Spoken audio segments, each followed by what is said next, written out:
à tous et bienvenue dans ce tout nouveau update lecture. Alors nous sommes du coup le lundi 21 juillet et je vais vous parler de tout ce que j'ai lu depuis le lundi de la semaine dernière, ainsi que mes lectures en cours et mes lectures prochaines. Voilà, j'espère que ça vous plaira. Comme vous le voyez, j'ai changé de cadre parce que ça y est, j'ai deux bibliothèques, donc je peux avoir deux armoires et tourner devant mes deux étagères. Je trouve ça beaucoup plus joli et du coup je suis super heureuse de vous faire des vidéos dans ce nouveau décor. J'espère que ça vous plaît et voilà, on commence tout de suite. Ma première lecture de cette semaine, il s'agit du roman Eleanor and Park de Rainbow Rowell, publié aux éditions Pocket Jeunesse.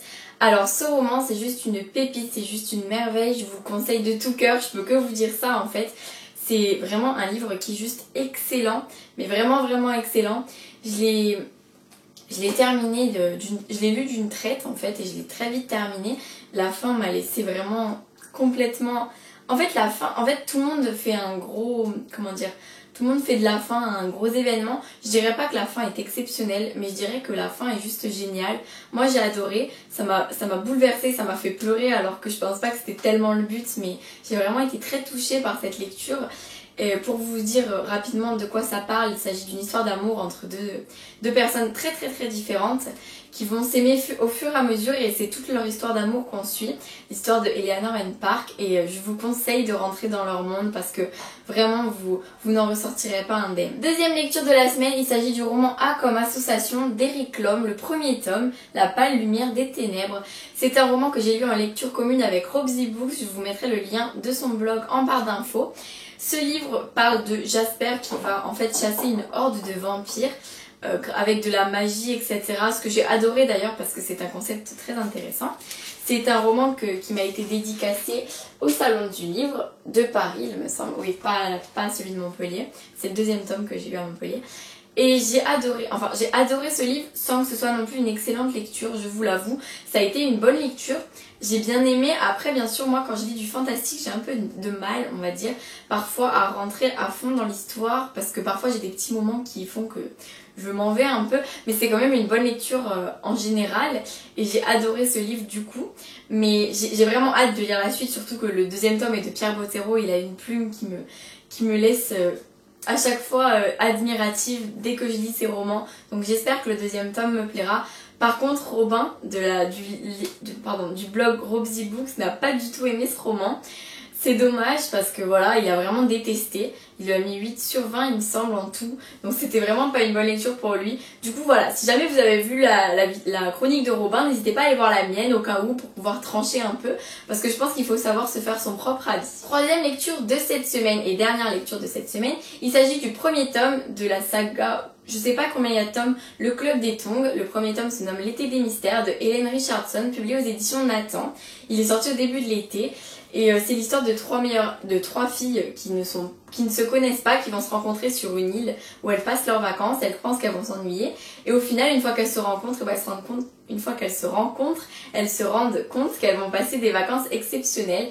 Donc voilà, c'était une petite lecture super agréable. J'ai adoré le suspense et les mystères qu'il y avait dans ce roman. J'essaye de vous mettre la couverture dans un coin de l'image si j'y arrive parce que je ne sais pas encore trop gérer le logiciel que j'utilise. J'espère que je vais y arriver. Et parce que là c'est la couverture que j'ai en épreuve non corrigée.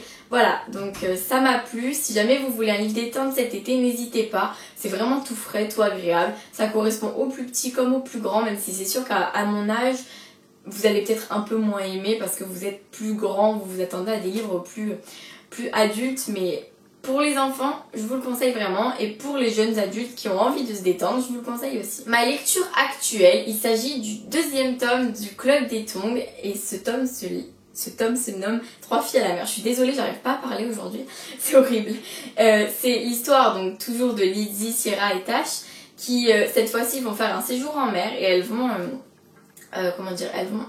sombrer, pas sombrer, mais elles vont atterrir sur une île déserte sans pas du tout pouvoir retourner chez elles. Donc elles sont toutes seules, personne ne sait où elles sont. Je n'en suis pas encore à ce moment-là, je n'ai lu que 25 pages. Mais comme vous le voyez, c'est la plus petite épreuve que je n'ai jamais eue de ma vie. Il est super fin. Je crois qu'il y a 90 pages dans mon épreuve. C'est assez fou d'ailleurs, parce que le livre fait à peu près le même nombre de pages que celui-ci. mais ça paraît pas en fait, bon, je sais pas trop pourquoi. Et pour l'instant j'aime bien, de toute façon je retrouve l'univers des 3 filles, donc voilà. Ça m'étonnerait que ce soit une déception, c'est même impossible je pense. J'espère que je vais adorer autant que le premier. Voilà, on se retrouve très vite pour la chronique. Je vous présente à présent mes 2 prochaines lectures, celles que je compte lire cette semaine. J'espère vraiment les lire. Tout d'abord, il faut que je lise le livre Malenfer, La forêt des ténèbres de Cassandra O'Donnell. C'est un service presse Flammarion que l'on m'a donné. Je ne vous en parle pas plus parce qu'il sort en octobre. Je préfère vous en parler en octobre avant sa sortie.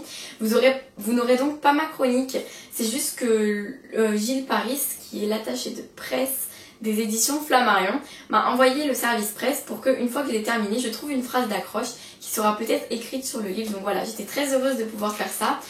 C'est pour ça qu'il faut que je le lise avant fin juillet, donc là c'est ma prochaine lecture, c'est certain. Mon autre prochaine lecture que je lirai après Malenfer, il s'agit de La 5e vague de Rick Yancey, publié aux éditions Robert Laffont dans la collection R.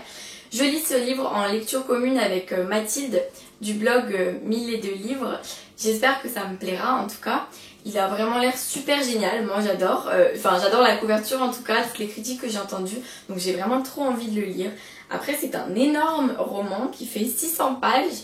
Donc voilà, je vais prendre mon courage. J'espère que au moins je lirai celui-ci et celui-ci cette semaine. Si j'arrive à lire les deux, c'est super parce que voilà, un roman de 600 pages en une semaine, bah ça serait top. Donc j'espère que je le lirai. Voilà, le bilan de la semaine, le update lecture se termine. J'espère que ça vous a plu. N'hésitez pas à me dire en commentaire si vous avez lu un de ces livres ou si ça vous fait envie, etc.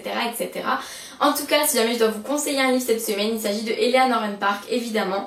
Achetez-le, lisez-le, vous ne serez pas déçus, peut-être que vous serez moins enjoués que moi, mais vous ne serez pas déçus, c'est une formidable histoire d'amour, magnifique, enfin elle fait rêver quoi, et j'espère que ça vous fera rêver autant que moi, ça m'a fait rêver. Je vous souhaite une très très bonne semaine et je vous dis à la semaine prochaine pour le update lecture. On se retrouve cette semaine, mercredi je pense, pour, donc après-demain, on se retrouve pour le First Sentence Challenge que j'ai fait avec Andrea. J'espère que j'aurai fini le montage, mais normalement, mercredi, il sera en ligne et j'espère que ça vous plaira. Voilà, à très très bientôt et merci d'avoir regardé la vidéo.